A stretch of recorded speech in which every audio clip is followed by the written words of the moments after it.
the split now. So the bees have managed their nest up into that second box, right? These are tremendous nests, and they're ready to be split off. We don't want to split them too early because we don't want to shock that nest backwards. We want to keep them moving forward, and if we leave them too late, they're going to swarm off on us. So this is an identified point of time when I'm going to be splitting off my colonies. And my specific time to split my colonies is about the same time. I follow the bees' calendar. I don't follow my calendar. I follow what the bees are telling me. What the bees tell me is when the drones start hatching is when I start queen rearing. When I see drones starting to walk in the combs, that's when I start making my cells. And I make my cells, when I start making my cells, it's 10 days after that I have to start my split. So I do everything on that timing. A couple of years ago, it was early. I was making queens second week of May. Just because we had a good spring and things were progressing really quickly, and there was drones available. It's all about mating those queens. You got to make the queens mature drones, right? So you got to give them enough time to fully mature to be able to make your queens. I mean, this last spring, it was a terrible spring. We had a very long winter. It took us well into April before we got the bees out. We didn't get a pollen flow until May 5th, which is really pressing our boundaries. We got them through. We weren't making queens until well into May. So that pushed our split back into June. Okay.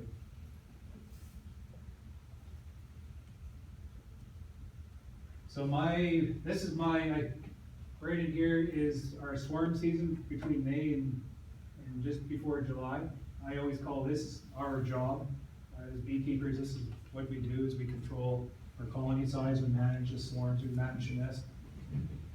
We're taking the split right here, right into May before June. You'll notice the brood lines going up. That a queen is laying a lot of brood. She's got more ahead of her. Right here is when we are taking that split. And there's a lot of different ways to manage taking splits off your colonies. I'm going to tell you how I do mine. I remember when I had a few hundred hives. I'm working through, and I'm trying to split this hive, and I can't find the queen. 2 boxes, can't go through 20 frames, can't find her, go back through, find her, make the split. I get into that second hive and I can't find that queen again, so I go through the 20 frames and can't find that queen, find her. I spent like 3/4 of an hour in 2 hives. So I remember very distinctly leaving that bee yard, and I texted my buddy who had over 1,000 colonies at that time and said, how do you efficiently split your hives? Like, how are you managing all this work? Like, you have way more work to manage than I do. And I'm looking at my forecast, and I have 2 days to get through another, I think it was 100 hives, and doing my math, it's not adding up. I'm not gonna get my work done. And I have queens sitting on my desk, and my dad just went to Beemade to buy more queens to sit on my desk, and thinking, this isn't adding up. How am I gonna get all this work done efficiently without losing bees to swarms and wasting money by these bees, queens just laying on my desk? So my buddy texts back and he says, well, I'll quit finding the queen. So first flight, you have to appreciate these bees have been inside for 5 months. That's a long time for hives to be confined. We're pretty much pressing the boundaries of what our bees can achieve. So that first flight, it is literally a shit show. There's hundreds of thousands of bees that get out, and they are relieving themselves because all winter they've been hanging on, so they get out and fly. And at this time, we want to get into the hives, and we want to check for feed stores, and emergency feed, and we want to get that hive moving forward in growth. So I wonder if I have this on a video. I just want to show you this video because it's quite surreal. Oh, there it is. Yeah. This is a yard of mine, and there's 1,500 hives in this yard. And this particular spring it was so wet and the frost was in the ground, I couldn't get to all my spring yards, so I had to set everything down with gravel pit. And this is the first day of flight for these yards, and I'm standing there, and there is literally hundreds of thousands of bees flying overhead. It is absolutely amazing. If you're ever around a beekeeper who winters indoors, especially in the prairies where they've been confined for such a long time, go bug them just to see if you can see that first flight. This is one of my favorite times of the year. Just that awesomeness of all these bees flying around.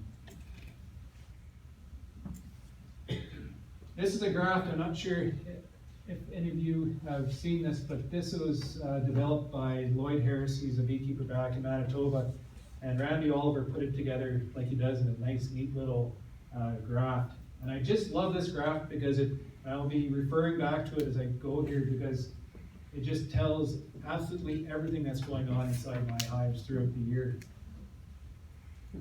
So right about this time, what this graph shows you is the population size of the hives and the age of the bees and the brood line. So all the information we need to know, and it shows you all the dynamics happening all at once here. So this is when I move my hives out, it would be in March. These bees are getting old. They're about 200 days old. This is pretty old. Anybody who wants a job on my farm comes up, I can hire practically anybody. I don't have to hire that great big ox of a kid to be able to lift these boxes. I can hire any type of kid as long as they have the initiative and work ethic. I can put these guys to work. So the 650 pounds at 16 feet? Yes. At any place within wherever it reaches, 650 pounds. It has an auto level on it, so like in the hills, you get that arm at a level and it's hard to move around, so I have an auto level, so it takes it to a true level. True, like it gets it close, so it keeps it nice and level all the way around. It's a very simple design, and this is this is the box attachment that slips onto the side of the cradle, and this is a little flap, so if you think it just kind of goes up to the box and clicks in, and then you can lift the colony, or the boxes up. So I didn't have to modify any of my boxes to be able to incorporate this system. And with it, to clear the boxes, we use the skateboards. So this is the whole trick here. So I can come up to the hive and I can lift all the boxes up, but I still have to get the bees out of the boxes, right? And I do it with the skateboards. So we lift the honey boxes up and we put these skateboards in, and we leave them in for about 3 days. And the bees come down out of the boxes as they cycle through the hive, through these cones, and they can't get back up. I'll just show you exactly what we do. So here's the guys are coming in, and they lift the stack of honey, and there's about 350 pounds in that stack. So he lifts it up. So we're down to the bottom brood chamber here now. And then they stack in some empty boxes underneath. So we put 2 or 3 boxes underneath. And then we put the escape on, and then we drop the stack of honey boxes back on top. And it takes about a minute. The bees don't even know we're there. Okay, we walk in. The only disruption to that yard is a truck moving in, interrupting their natural flight pattern into their hive. So it's a very non-invasive way of clearing bees. And what's happening here is,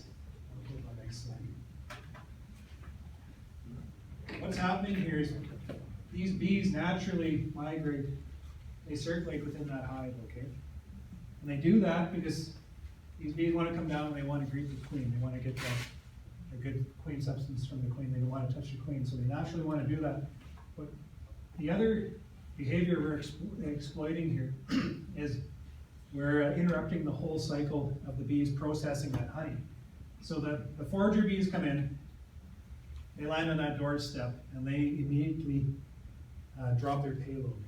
They'll throw the pollen into the cells themselves, but they'll drop the nectar load into a processor bee. Like you have the nurse bees, the younger bees, they do all the housework and such, and then they graduate to the processor bees. They're the ones that, they're a week and a half or whatever old, they're the ones that take the nectar and they process and they store it and they put it in the combs. And that way, the forager bees can drop their load and then get back into the field right away, right? So these processor bees are taking the nectar load and they're bringing it up into these boxes and they're storing it around. So the processor bees are naturally cycling like this. So when we put that board in there, those processor bees have gone up, they come back down, they take the payload, they can't get back up, right? So now they're storing that nectar down here. So they don't know any different other than where'd all my honey go. I feed with pails, and this is a really good way of feeding a lot of syrup to bees in a short amount of time, especially if we're in a crowded area with neighboring beekeepers. We don't want to feed their hives. We want to keep all the syrup and money invested into our hives. And we don't want to interfere with what they're doing, and we don't want disease influence between the two apiaries. So around the edges, I primarily use pails. And it's a very good way of doing it. Just I hate pails so much. What the pails do is, there's a little screen. How many in here use pails as your feeders? Yeah, there's quite a few. So there's a little screen on the bottom here, a very fine mesh screen that's melted in the bottom, with 2 holes above it. And as you tip that pail, the syrup runs out and it forms a bit of a suction at the top of this pail. And that holds the syrup in that pail on that mesh screen. And the bees can access the syrup by sucking it from that screen. And it works really well, except for, let's say a pail, the lid didn't go on properly, so there's no suction, all that syrup goes right through the hive. Or when it's cold and the bees aren't taking the syrup the way they should be. So they're not sucking it off the screen like that, and you get that relentless drip. I can't get away from that drip from the big pails. So when I want a lot of syrup into them in a short amount of time, I'll use these pails. They'll suck that down in 2 days. And then when they're taking the syrup much slower, if it's cooler, I'll use a smaller pail, a gallon pail, and that kind of eliminates the drip. Except then you have to handle more pails. So the other way I feed is with open feeding. I do this primarily in my apiary. Like I have 200 square miles just to myself. We farm ourselves, so I control all the territory around that, and then I'm good with our neighbors. We've been in the area for quite a while, so they've kept other beekeepers out of my area. So I've been able to tap into open feeding, and this is a really neat trick. Bees will take down the syrup, especially after the honey flow. You have this huge population in your hives. You're putting all those summer bees that could be collecting nectar, but there's no nectar, so now you're getting them to feed, bringing in the syrup to store away the syrup. So you have this huge field force, and they'll take that syrup down in a matter of days. But it's a very simple concept. I find, like I have to have wood floats and straw inside. You'll see there's wood floats in here and there's straw on top, so the wood floats hold the straw.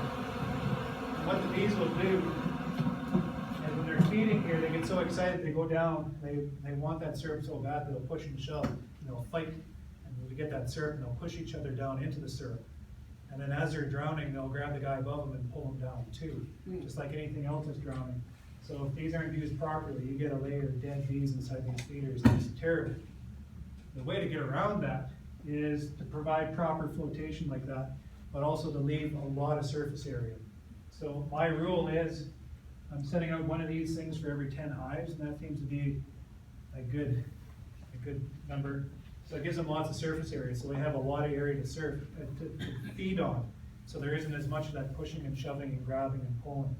So I lose a lot less bees with the more surface area put out for them.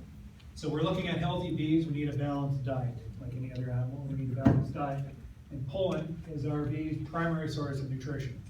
Okay, pollen is kind of like that superfood. It's full of proteins and the fats and the vitamins and the minerals and minerals and micronutrients. It pretty much extracts all of it from pollen and a few other sources. But every pollen source provides a different nutritional value to the bees, right? So I'm not going to get too in depth with de Groot's ratio that he's created here. He's created a ratio of all the essential amino acids, and he bases it on a ratio off tryptophan as the first limiting. Okay, are you guys familiar with this ratio? This basically spells out a balanced diet. Within that food source, they need a ratio of tryptophan of this amino acid. They'll need 4 isoleucine. Okay, so it needs that ratio. As the rest, if 1 tryptophan to, let's say, 3 isoleucine, it puts the nutritional value of that feed source off balance, so it can't extract all the rest. It puts all this off balance, and there's a lot of wasted proteins because an animal can only use the resource up to the first limiting, okay? And it has to fall within his ratio here to be a balanced food source. You kind of understand what I'm saying? I'm not much of a nutritionist. I hired one on the farm, but this is basically what it's all about. So I have this here because I'm going through making my own supplement, and I'm trying to figure out if what I'm putting into my supplement is a balanced feed source or not. And I'm going through all these feed analysis sheets, and I'm looking at pollen analysis and all this, and I can't find tryptophan in most of them. And the reason is because it takes an extra step, an extra analysis to find that value. So I emailed Randy. I email him quite a bit. I bother him. I said, Randy, what am I going to do? I can't figure out whether or not these feed sources I'm giving my bees is balanced or not, because none of them is listing tryptophan. And Randy goes, he says, oh, Ian, you got to think outside the box. He said, you got to realize that this is a ratio, so just adjust your ratio.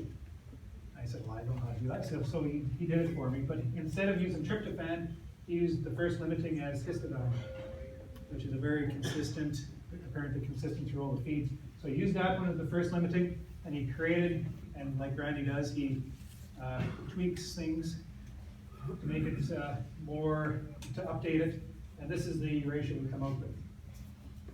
So with that, then I started using that ratio to look at my feed sources within my supplement to see if it's balanced or not, and pollen sources. And you're not going to be able to read this graph, but what it is a whole bunch of different types of pollen, and it has a bunch of other values in here. And using that ratio, you can use those values.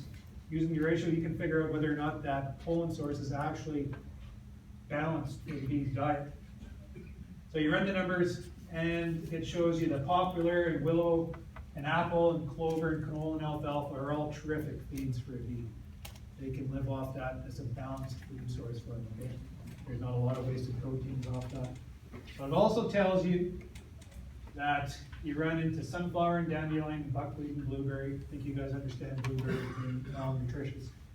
These are unbalanced because it's lacking essentials where the bees need it, so they can't utilize all the available proteins. Animals are like any other animal, they're sick. You can look at a cow and you can tell that cow is malnourished. Our cows don't look like that. But let's say one of my neighbor's cows look like that. This cow can fall from infection and possibly die. It's going to be influenced by stressors, unlike a healthy animal will. You look at that bee and you can't tell whether that bee is malnourished or not. Okay?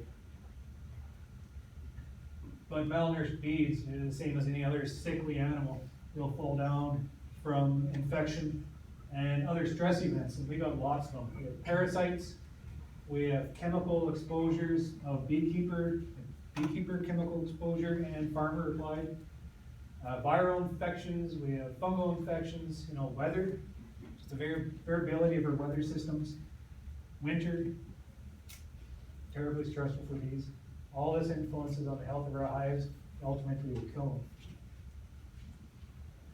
So in a sense, farmers, we're creating that imbalance across our landscape on the prairies. But we're just doing our job.